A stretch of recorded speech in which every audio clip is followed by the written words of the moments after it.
can't see you because it's blinding up here. Wow, going first, this is rad. I'm going to tell you a story about how I became an almost best-selling mystery novelist. Almost. I grew up in Brooklyn in a house full of books. My mother was a cultural and literary editor at a very high-brow left-wing magazine, and my father was a book publisher. And for me, there was no greater nerdy treat than when my dad came back from the London or the Frankfurt Book Fair with rare editions of kids' books. I love this. But after college, I made a very strange decision. I decided to squander my rather elite private education and become a professional squash player. If you don't know what squash is, that's okay. I'm not going to explain it. If you do know what it is and assume it's a preppy, bougie sport, I forgive you. You're totally right. And if you think that playing on the professional squash tour is an absolutely crazy way to spend your 20s, you're also correct. To add a little insult to the injury I delivered to my parents with this news, I decided to pursue my professional squash career in Amsterdam, a place which is not conventionally known for temperance, moderation, health, well-being, and athletic endeavor. So I moved to Amsterdam, and I started training. Now, I guess the theme of tonight's program is all that glitters, and what does not glitter is the professional squash tour. It's really low rent. I mean, you drive from Amsterdam to the south of France 14 hours and don't make enough money to get gas for the way back. You're sleeping on somebody's floor.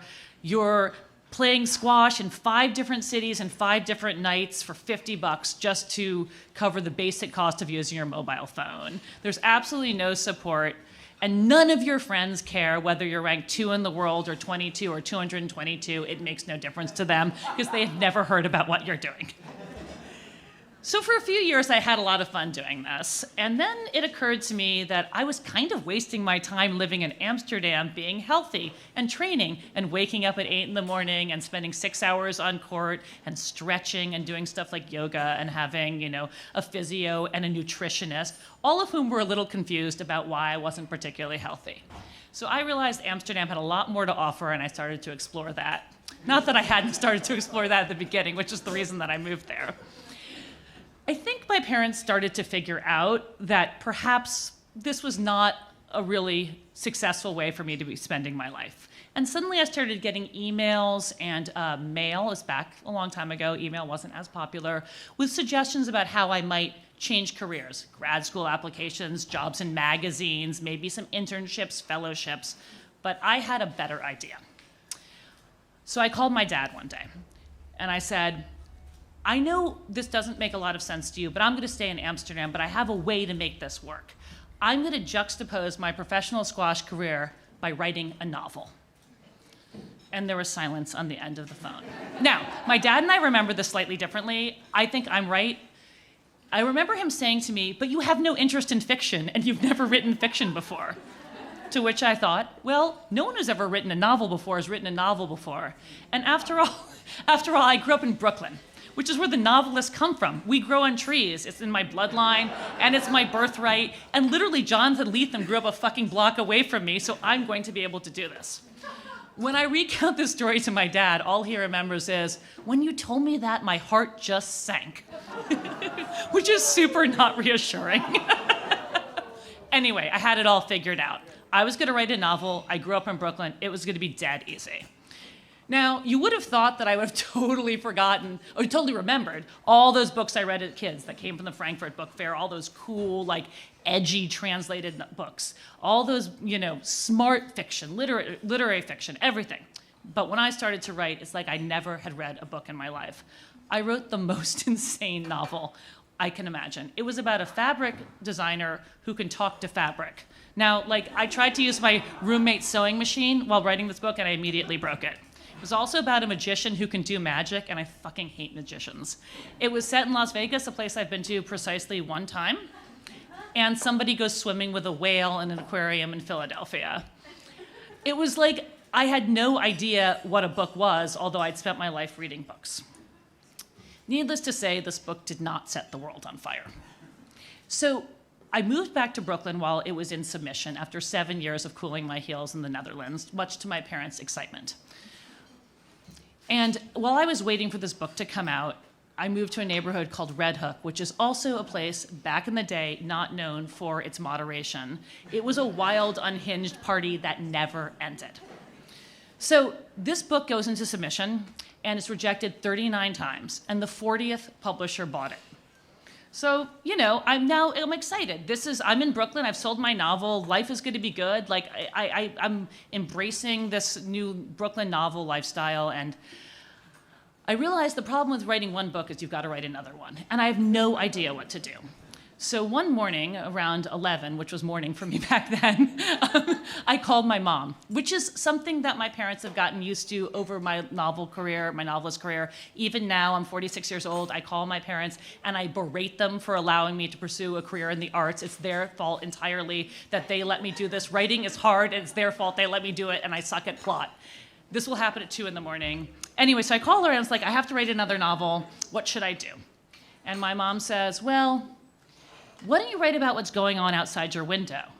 And I was like, oh my God, she's paying attention. I grew up in Brooklyn. This is where Paul Auster and Jonathan Lethem are from, and what did they write about but what goes on outside their window? Why did I write a book about fabric and magic and whales set in Las Vegas, a place I've still, at this point, only been to one time? So I look out my window, and I live across from a bar. It was called the Bait and Tackle. It's no longer open, probably because it's been condemned by the Department of Health. And I look across the street, and the roll gate is halfway down or halfway up, depending on whether you're a half full person or not. So what this means is that the bar didn't close the night before, and people are still in there drinking. And I was immediately envious because I had missed out on something. I was at home for some reason, and people were there at 11 a.m. drinking, and clearly this was a huge mistake on my part. And as I'm looking outside the window, I notice that a man named AJ is passed out on a bench in front of the bar. He has no shirt on, and a parade of people is walking out at, pretty wired, pretty drunk, and drawing on him. There comes the ex-dominatrix, who's a bartender there. There comes the fortune teller who gets kicked out for telling bad fortunes. There comes, who the hell knows what. And I was like, I didn't tell my mom. I'm like, oh yeah, it's pretty crazy over there. I'm going to write about that. Because what I knew then was we had now entered the era of white navel-gazing novelists. So I was going to be a hugely successful novelist because I had the original idea to write about what was going on in my neighborhood in Brooklyn. Nobody has done this before. So I started to write a book about all my drunk friends. But here's the thing. As fascinating as we all are to each other at 3 a.m, yammering our faces off, fucked up to the max, when you translate that to the page, it's really dull. I'm sorry, it's just the truth. Anyway, so I exercised some judgment, and I decided to change it a little bit and write about what it was like for me growing up in Brooklyn, and what I remember from my childhood most is wanting to go to a bar. So I made the characters a little bit younger, and I wrote about 2 young girls who, are trying to explore being adults, and, things aren't going well, and a few things happened to them, but it was, for the most part, a book about, my neighborhood in Red Hook and all the degenerate characters there and all the various, people who were up too late and up to no good.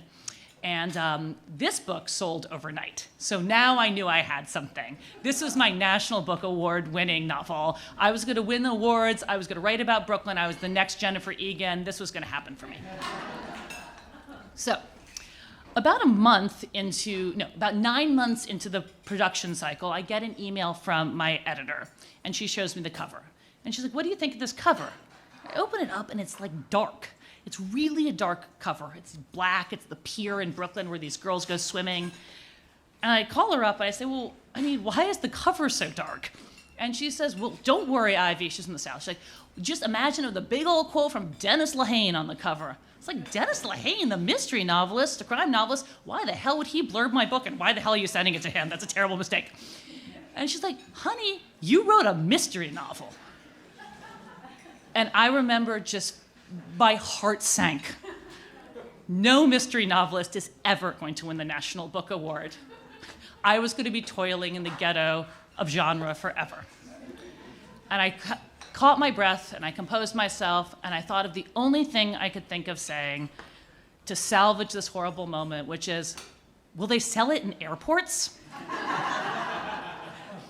She took a beat and was like, I think so, but why?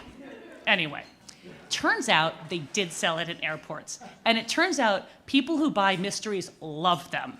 They love mysteries. They are the most insane fan base you could ask for. They stalk you. They follow you. They show up at your hotel room with weird first editions you don't remember releasing in cool little dust jackets with a special pen that you have to sign on a special page or some weird collector's edition. They will send you photographs of your book wherever they see it. I felt so blessed and so lucky to have been embraced by this mystery community, although I had no idea that I'd written a mystery and no idea how to write a mystery at all. Anyway, also, mystery fans will propose to you. They will also propose threesomes, and they will impersonate journalists to try to get an interview with you, and they turn out just to be a random stranger you've never met before. And I wouldn't trade it for the entire world. But one of the things they do is they send you pictures of your book, as I said, and they will send you pictures of your book in airports.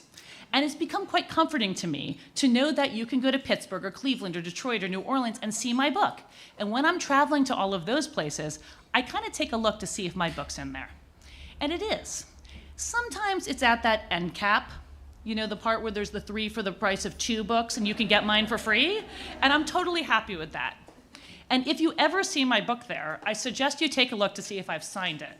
Because that's another cool thing about having your book sold in airports, which is the #1 benefit of being a mystery novelist, is that you get to sign your books and hide them for people.